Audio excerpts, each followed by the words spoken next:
구독과 좋아요, 알람 설정 부탁드립니다. 야담도사와 함께 이야기 시작하겠습니다.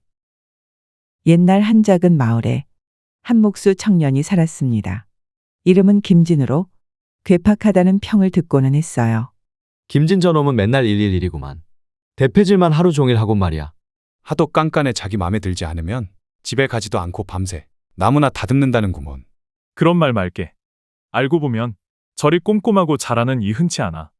큼지막한 나무 토막 자르는 거에 저리 공들일 게 무엇 있어. 근처 주막에 과부 명의가 와 김진에게 말하기를, 이복의 김진이 자네 형만덕이가 우리 주막에서 술에 퍼질러 쓰러졌으니 퍼뜩 데리고 가게. 또 그놈의 술이나 먹고 내 형만 아니었다면 가만 안 뒀을 걸세. 얼굴과 팔에 화상 자국이 있는 이가 엎어져 자고 있었는데 그의 형 만덕이었습니다. 늘 술 마시고 돈 빌려다 노름만 하는 만덕. 김진은 그런 형이 싫었습니다. 김진은 어린 시절 비좁은 집에서 잘 먹지도 못하고 자라 늘 큰 집이 갖고 싶었습니다. 그리하여 목수 일을 시작한 것이에요. 작은 마을이라 목수가 몇 없었고 대목장은 허씨 한 명뿐이었습니다. 집에 큰 틀을 설계하고 큼직한 일을 하는 대장 목수를 대목장이라고 불렀는데 김진의 목표가 그 자리에 오르는 것이었습니다. 내 언젠가 대목장의 자리에 오르리. 그리하여 한양에 올라 큰 돈을 벌고 큰 집에서 살리라. 열심히 대패질을 하고 있는데 대목장 허씨가 김진을 불렀습니다. 김진, 자네가 일하는 게 꼼꼼하다 들었네. 이번에 대들보로 쓸 나무 한번 찾아볼 수 있겠나? 김진사댁 집을 새로 짓기로 했는데 내 믿고 맡겨보겠네. 김진은 내심 기뻤습니다. 드디어 인정받았다는 기분이 들었기 때문입니다. 김진 대들보에 쓸 나무 구하러 산을 올랐습니다. 평소에 봐놓은 놈 있어 보러 갔는데 마침 거기다 오줌을 누고 있는 처녀를 보았습니다. 그 처녀의 이름은 민희로 참하디 참한 여인이었습니다. 아름다운 처녀의 얼굴에 빠질 법도 한데 김진은 보자마자 퍼뜩 화부터 냈습니다. 이봐, 지금 뭘 하는 짓이오? 그 나무는 대들보로 쓸 귀한 것인데 부정타게 오줌을 싸다니 당장 그만두시오. 민희는 외간 남자에게 오줌 누는 꼴을 보여 부끄럽기 짝이 없었습니다. 김진은 그런 것 상관없이 와서 나뭇잎을 뜯어 나무에 묻은 오줌을 닦았습니다. 소녀 실례했습니다. 너무 급해 나무에 실례를? 오줌을 누워 실례했다는 것이지요. 됐고 부정탄이 썩거지시오. 말이 너무 심하시와요. 민희야 어디 있냐? 저 멀리서 한 아저씨가 걸어왔습니다. 민희의 아버지였습니다. 민희의 외모는 아버지를 닮은 것일까요? 민희 아버지는 출중한 미남이었습니다. 민희 아버지는 민희를 찾아 걸어오다가 나무 뿌리에 발이 걸려 그만 넘어졌습니다.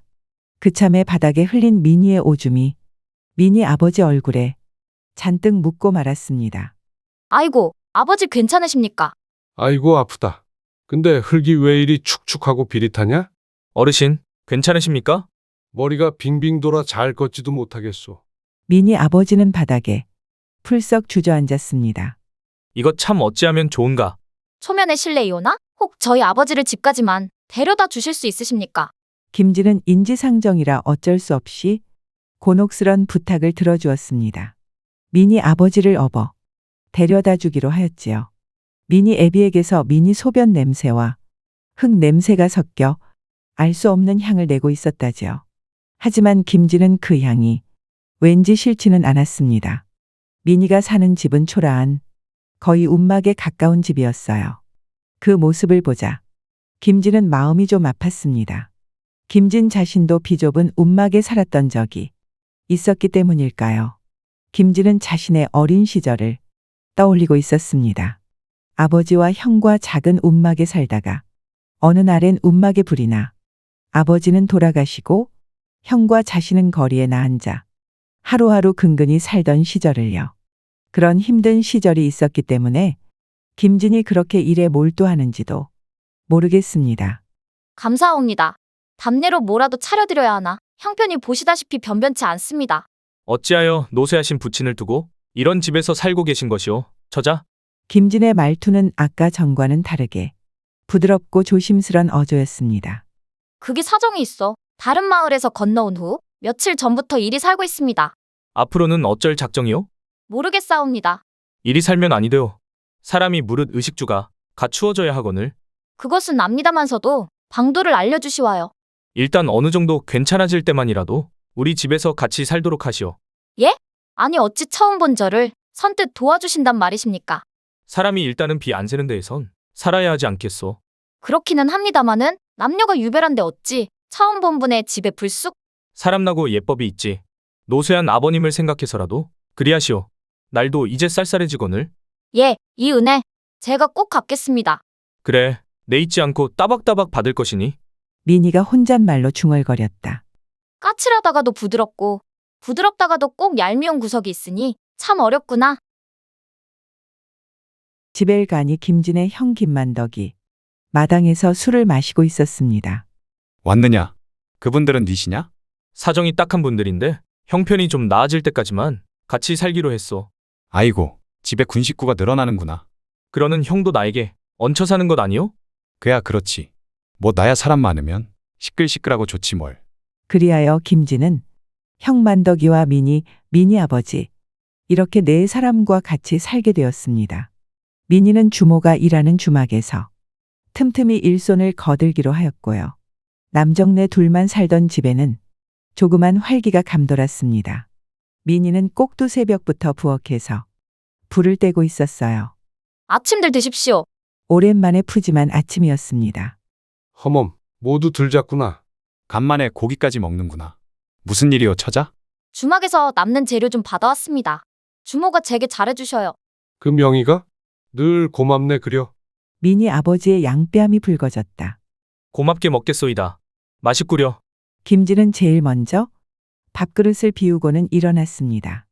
일이 있어 먼저 일어나 보겠습니다. 숭늉이라도 드시고 일어서시지. 냅둬요. 저놈은 일에 미쳐가지고 하루 종일 일만 해요. 만덕이 자네는 만날 주막일가. 술 마시고. 인생이 뭐 별겁니까? 김진은 별다른 대꾸 없이 일어났습니다. 대목장 허씨의 눈에 든 뒤로 더욱 열심히 일하기로 마음 먹었기 때문이지요. 김진은 늘 어딘가 걱정이 가득해 보였습니다.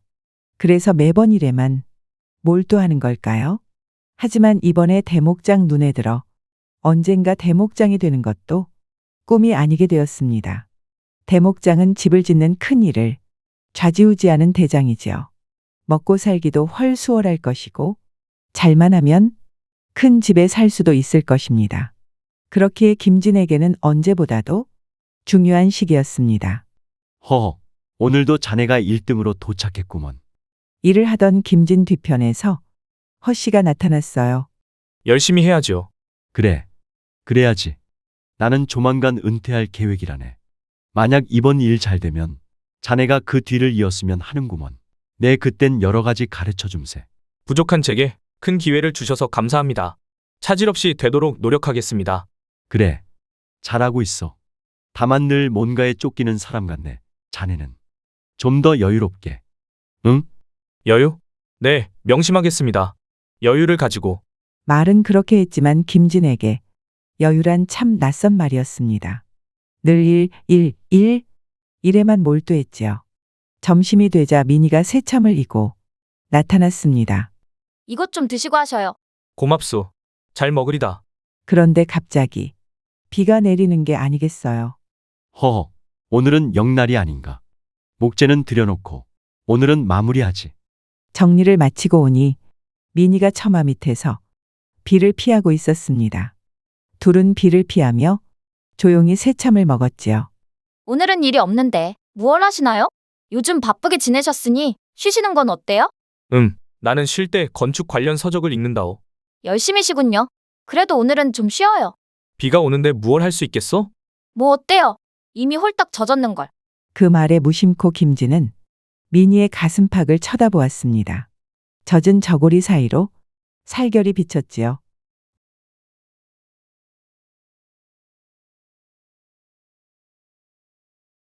어느새 몇 달이 지나고 초겨울이 되었습니다. 김진사댁 기와집도 완성을 앞두고 있었지요. 하지만 미니의 아버지 병세가 안 좋아져 미니 아비는 늘 병상에만 누워 있었답니다. 어느 날은 주막일이 일찍 끝나 민희가 계획보다 집에 일찍 들어왔습니다. 그런데 어디선가 여인의 신음소리가 들리는 게 아니겠어요? 문을 열어보니 주모인 명희와 아버지가 알몸으로 교합을 나누고 있었습니다. 에그머니나. 아니, 민희 벌써 왔니? 민희는 민망해 눈 둘 곳을 몰랐습니다. 주모 명희는 옷을 주섬주섬 입고는 나갔습니다. 아이고, 내 정신 좀 봐. 나는 이만 가보겠네. 호호. 아프신 몸으로도 그 짓이십니까? 몸이 좀 나으실 때까지만이라도 참으실 순 없습니까? 그것도 남의 집 얹혀 살면서요. 허멈, 음양의 합일이 중요한 법. 됐다. 내 몸 내 알아서 하마. 이건 나을 병 아닌 것 같다. 저번에도 이러셔서 우리가 이 꼴인 거 아니에요? 됐다. 내 노년이 되니 적적해 그런다. 그게 그리 큰 죄야? 민희는 기분이 상해 팩 하고 나갔습니다. 어디로 가야 할지 몰라 김진에게 향했습니다. 김진은 거의 완성된 집을 보고 있었습니다. 기와를 올리는 걸 돕는데 나무에서 소변 향이 나는 듯했어요. 그날 치마 사이로 보인 골짜기가 잊혀지지를 않았습니다. 됐다. 잡생각은 나무를 다듬기에도 부족한 시간을. 김진은 눈을 감을 때마다 불타던 자신의 어린 시절 집이 떠올랐습니다. 좁은 움막집에 난 불, 그의 화상을 입은 만덕, 며칠 뒤 알타가 돌아가셔 거리에 나앉게 된 형제, 워낙 어린 시절이라 누가 불을 낸 건지는 기억이 나지 않았습니다. 그런 생각을 쫓기 위해서 김진은 계속 나무를 갈았습니다. 마음속에선 혹시 불이 난 게 자신의 탓이 아닌가 하는 걱정이 있어서지요. 민희가 인기척을 내고 말을 걸었습니다. 그러다 몸 상하셔요. 야참이라도 좀 드시고 하셔요. 방해하질 마시오. 부정타게 이런 곳을 여인이 왜 드나도. 일할 때만큼은 쌀쌀 맞기 짝이 없는 김진이었습니다. 여인이란 게 그리 부정탈 것입니까? 결국 집이란 게 사람 살라고 만드는 것인데 여인이라고 부정탈까요? 어쨌든 방해가 된단 말이오. 그리 매몰차게 굴릴 일이십니까? 몸이 상합니다. 참이라도 드셔요. 여러모로 도와주셔서 작은 도움이라도 드리고 싶습니다. 됐소. 말은 그리하면서도 김진은 내려가 주먹밥을 먹었습니다. 둘은 쉬면서 담소를 나누었어요. 내 궁금한 것이 있는데 왜 그런 움막 같은 곳에 살게 되었어? 원래는 그래도 넉넉한 초가집에 살았지요.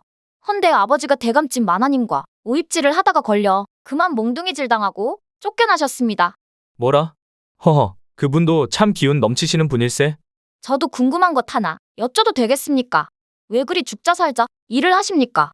꼭 번뇌를 잊으려 북을 치는 수도자 같습니다. 김진은 정곡을 찔려 할 말을 잊었다. 해서 오히려 민희에게 되물었다. 아버지가 원망스럽진 않소? 그리하여 초라한 집에 살게 되었잖소. 그럼 당신께서는 자신이 원망스러우셔 그리 번뇌에 차 계신 겁니까? 김진은 화를 내며 역정을 냈다. 방해하지 말고 저리 가시오. 내 일에서 여인과는 상종하기도 싫거늘. 화를 내면서도 마음 한편이 아픈 김진이었습니다. 예전에는 눈을 감으면 불이 난 집 생각뿐이었는데 요즘엔 민희의 생각도 자주 났기 때문이었습니다. 하지만 감정을 표현하는 게 서툴렀기 때문인지 늘 애먼 화만 낼 뿐이었어요. 며칠 뒤 기와집이 완성되었습니다. 대목장 허씨가 말했어요. 오늘 다들 수고했네. 내일 김진사께서 오셔서 완공된 집을 둘러보신다니. 오늘은 코가 삐뚤어지게 마시세. 늘 그렇듯 주막엔 민희만 홀로 일하고 있었습니다. 요즘엔 부쩍 자리 비우는 일이 많아진 주모였지요. 인부들과 김진, 허씨는 주막에서 잔뜩 마셨답니다. 자, 음식 나왔습니다. 고맙소. 많이 들게. 자네 수고가 많았어. 내 자네에게 거는 기대가 큰 것 알고 있지. 한편 여느 때처럼 주모인 명희와 민희 애비는 교합을 하고 방바닥에 누워 있었습니다. 나 소원 있어. 담배 좀 갖다 주. 어머, 의원께서 안 된다 하질 않았소. 부탁이요 부탁. 부탁에 모시긴 주모 명희는 담뱃대에 불을 붙여 입에 물려주곤 일어섰습니다. 가게를 잠깐 비우고 온 거라 가봐야겠사와요. 민희 애비는 담배를 가득 머금은 후 연기를 뿜었어요. 행복해 보이는 표정이었습니다.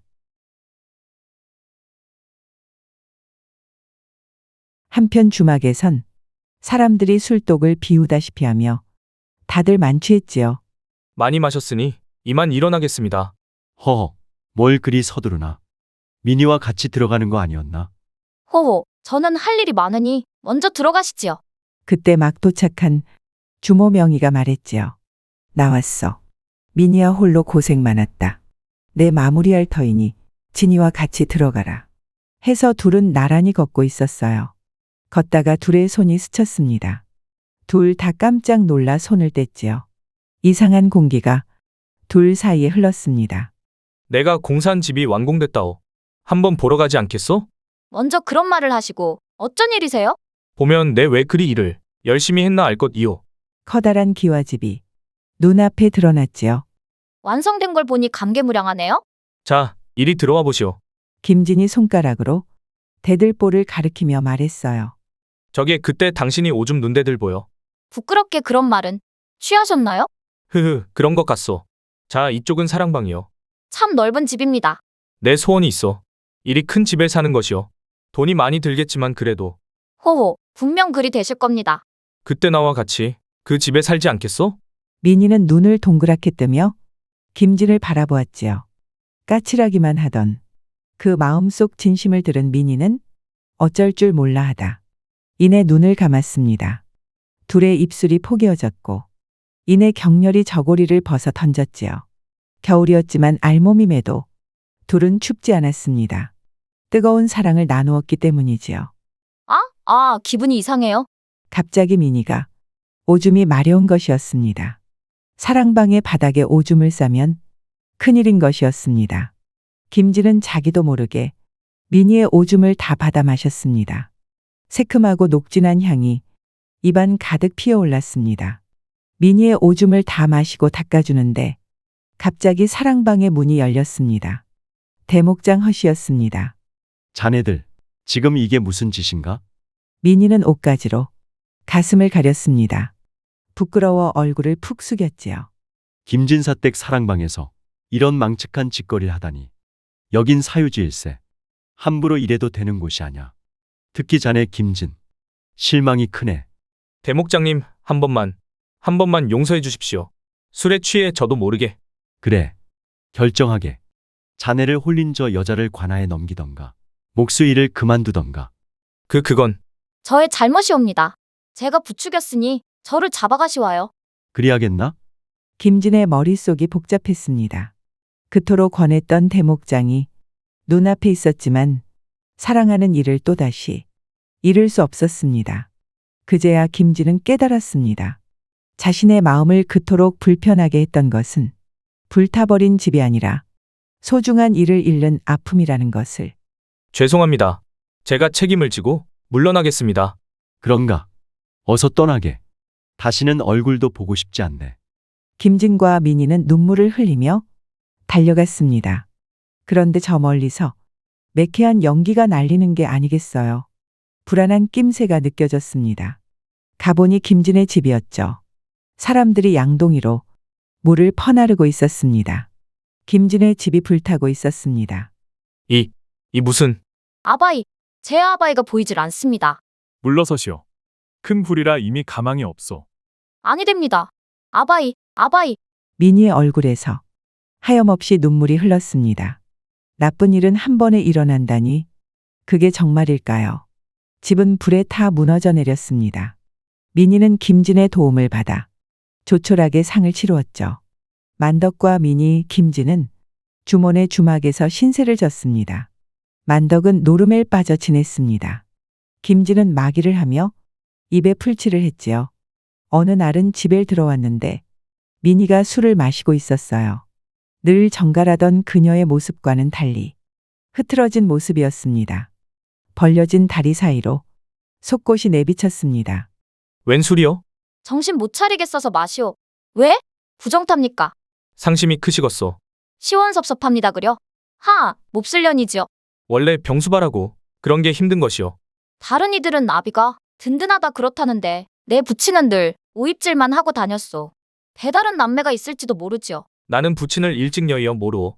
우리가 그때 그냥 집에 갔다면 달랐겠죠? 지나간 일이오. 지나간 과거에 붙잡혀 사는 것은 당신이 아니요. 취했소. 그만 주무시오. 집에 미친 인간이 제 지풀에 탔으니 천불이 나시겠소. 그것도 2번이나. 같이 술이나 마실래요? 그럼 한 잔 따라 주시오.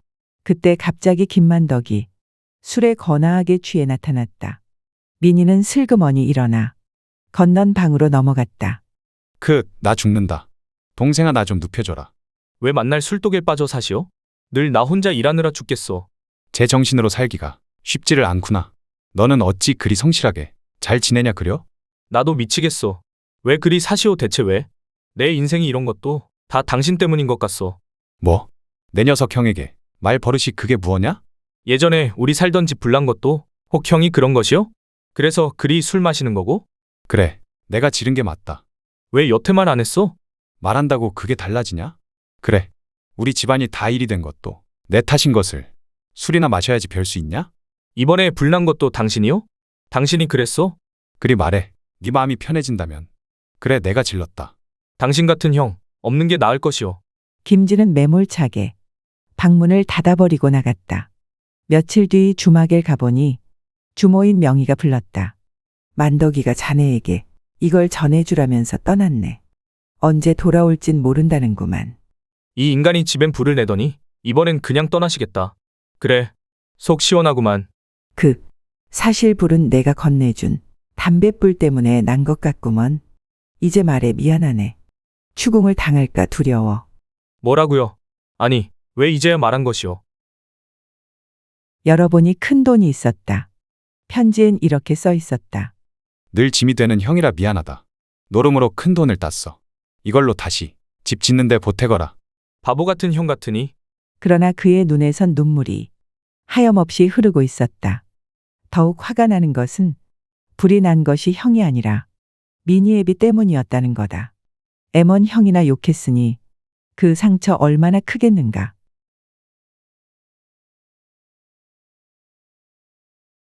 산으로 향하며 둘은 대화를 나눴다. 그런데 궁금한 게 있습니다. 무엇이? 대목장께서 둘 중 하나를 고르라 하셨을 때 왜 저를 고르셨습니까? 그동안 그토록 염원하던 꿈이 몇 달 본 게 전부인 저보다 중요한 것 아니신가요? 꿈이라. 허허. 그것은 꿈이라기보단 결핍이었던 것 같네. 줄곧 누군가에게 내 집, 내 행복을 빼앗긴 것 같았어. 그래서 또 뺏길까봐 겁이 났고 해서 아무도 뺏어가지 못할 큰 집을 짓고 싶었네. 그런데요. 시간이 지나면 아무리 큰 집이라도 낡고 허물어지겠지. 하지만 추억은 남아. 내 과거에 얽매여 더 이상 진정한 사랑과 행복을 못 본 채 할 수 없었어. 더욱이 내가 사랑하는 일을 내치는 것은 책임감 없는 행동일세. 그렇게 말해주셔서 감사해요. 제가 당신에게 끌렸던 이유는 당신의 눈 안에서 울고 있는 작은 아이가 보인 것 같아서였어요. 손을 뻗어주고 싶었죠. 도착하니 어느새 산속이었다. 민희와 김진은 고통스런 세상을 떠나 산속에 들어가 살기로 했다. 화전민으로 살기로 한 것이다. 김진과 민희는 산속에 같이 살 집을 짓고 있었다. 대들보로 쓸 나무 구하려 산을 갔는데 아주 좋은 나무가 있었다. 미니, 이 나무에도 오줌 한번 누시구려. 왜? 부정 탄다면서요? 사실 난 당신의 오줌향까지도 줬어. 민희는 치마를 걷어 올렸다. 김진은 얼굴을 가까이 댔고 둘은 부둥켜 안았다. 굵직한 대들보. 민희가 그것을 감싸 앉았다. 아마 아주 크고 튼튼한 집이 지어질 것이다. 분명히. 오늘의 이야기는 여기까지입니다. 가시기 전에 구독과 좋아요 부탁드립니다. 야담도사와 함께 해주셔서 감사합니다.